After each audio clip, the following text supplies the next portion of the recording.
Hello everyone and welcome to my channel. Today I've got a very interesting topic to talk about. We are going to talk about why the Kurds don't have their own state and treaties that have shaped its fate. I will reflect on the history of the Kurdistan and how the colonial curve up of the Middle East has shaped the destiny of Kurdish people, which should infer that Britain and France are ethically responsible and have to repair the damage that has been inflicted upon the Kurds. On the eve of World War I, the Kurds still had their autonomous regions and their legal right to speak their mother tongue, celebrate Kurdish traditions, and identify as a distinct ethnic community. However, after the war and colonial curve-up of the Middle East, the Kurds have found themselves imprisoned, oppressed as a minority in these newly created states. That is to say that the Kurdish question has its origins in the era of British-French colonial rule. So, to understand why the Kurds don't have a state and have been massacred wherever they have asked for their right of self-determination, we need to grasp the history of the Kurds between 1917 and 2017. 100 years of misery. For right-wing factions dominated the government in these newly created states after the Sykes-Picot Agreement and consolidated their power, militarized the state. Thus, the political space became significantly reduced for Kurdish communities, just as it was the case in the Ba'athist Iraq, the Ba'athist Syria, Islamic Iran, and the Kemalist Turkey. The vast Kurdish homeland consists of about 200,000 square miles of territory. Its area is roughly equal to that of France or the states of California and New York combined. Estimates of the number of Kurds in the world vary considerably, but the most realistic range from 35 to 40 million. Of that number, about 19 to 25 million live in Turkey, 7 to 10 million in Iran, 6 million in Iraq, 3 million in Syria, 500,000 in the former Soviet Union, and about 1 million in Europe. However, following the colonial curve up of the Middle East after the World War I, Syria, Iraq, and even Turkey were invented out of the wreckage of the Ottoman Empire. As a result, Kurdistan became divided among 5 sovereign states, with the largest portion of Kurdistan territory in Turkey, around 43%, followed by Iran 31%, Iraq 18%, Syria 6%, and the former Soviet Union 2%.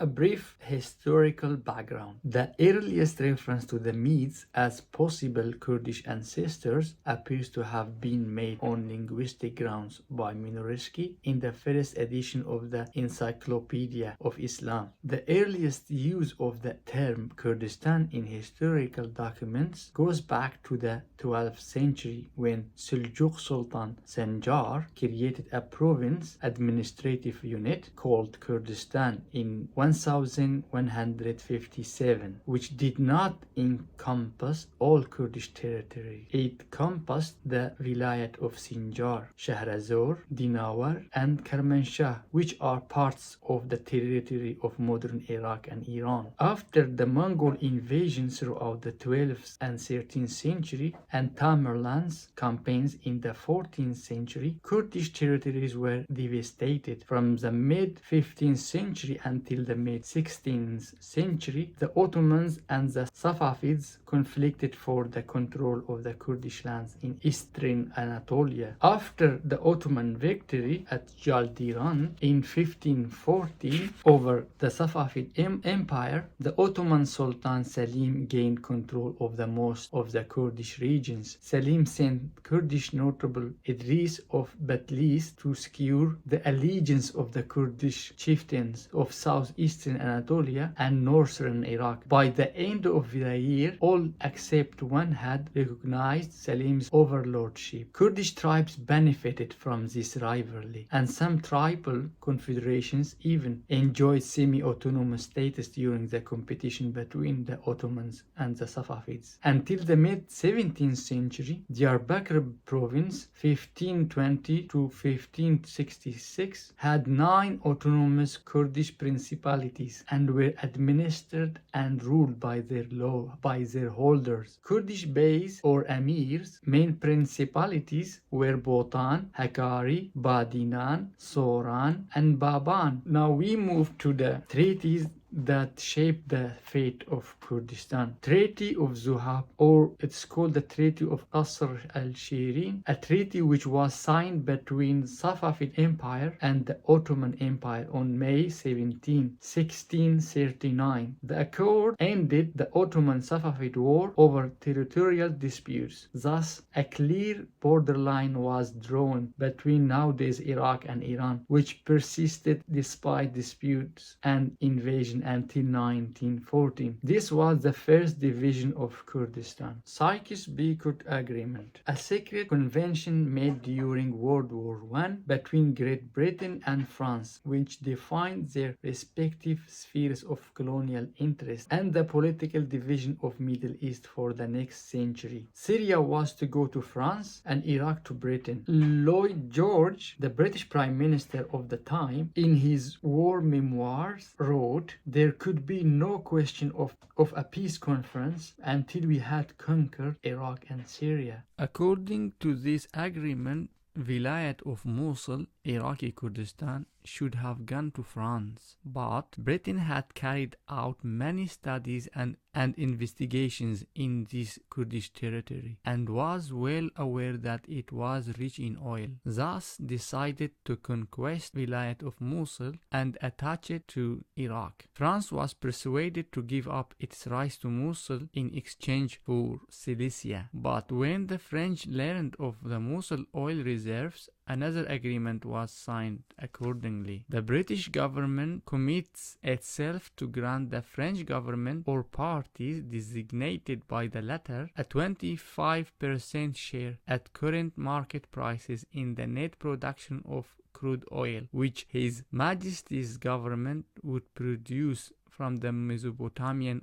oil fields. Should this be exploited as a government venture? Should the exploitation of the Mesopotamia oil fields be carried out by a private company, the British government undertakes to provide the French government a 25% share of the said company. The Americans protested the deal and later obtained a 20% share in Turkish Petroleum, the company which held exclusive rights to the exploitation of Mosul and Mesopotamia oil fields. The main shareholder in this company was the capitalist Lord Curzon, the head of British delegation of the Lausanne Conference. On June the 5th, 1926, Mosul was officially attached to Iraq and came under British mandate, despite the local population's desire for the establishment of an independent Kurdish state. Treaty of Sèvres. Treaty of Sèvres was signed by the Allies and the Turkish government on the 10th of August 1920. It declared that the non-Turkish minorities of the Ottoman Empire should be granted the right of autonomous development. Section 3, Article 62 to 63, Kurdistan. The Kurdish delegation was led by General Sharif Pasha. The Pasha had prepared a memorandum on the claims of the Kurd people, which was accompanied by a map of Kurdistan. The request of the Kurdish delegation was as follows. In virtue of the Wilsonian principle, everything pleads in favor of the Kurds for the creation of a Kurd state, entirely free and independent. Since the Ottoman government has accepted Mr. Wilson's 14 points without reservation, the Kurds believe that they have every right to demand their independence, and that without any way failing in loyalty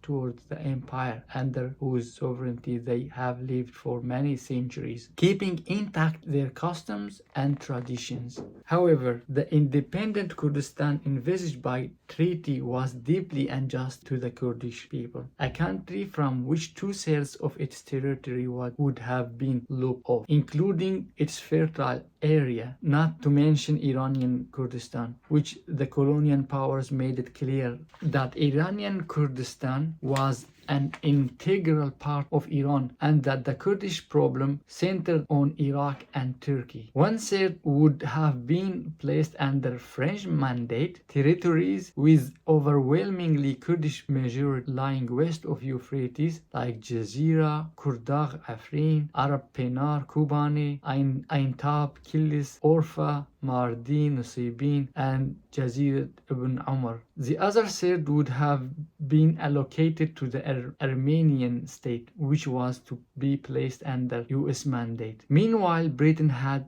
detached the overwhelmingly Kurdish vilayet of Mosul from Turkey and attached it to Iraq in order to seize control of the Mosul oil fields. However, the Treaty of Sèvres was never implemented. Instead, another treaty later was signed despite the absence of the Kurdish delegation. Treaty of Lausanne. The Treaty of Lausanne, signed by Britain, France, Italy, Japan, Greece, Romania, the Serbo-Croat, Slovene, and Turkey on 24th of July 1923, gave international recognition to the Turkish state and carved up the national territory of the Kurdish people into 4 parts. Oil was a central topic of discussions at Lausanne. No one presented himself as the champion of the interest and freedom of the Kurdish people. Earl Curzon, the main shareholder of the Turkish Petroleum and the head of British delegation of the Lausanne Conference, informed the Turks that the British government was ready to drop Article 62 to 65 of Treaty of Sèvres, which called for the establishment of an independent Kurdistan. In return, Turkey would join the League of Nations in order to complete the isolation of the Bolshevik Russia. Though the problem of oppressed minorities to preserve their own identity and right to self-determination are guaranteed by international law, but human beings as groups turned out to have fewer rights than individuals.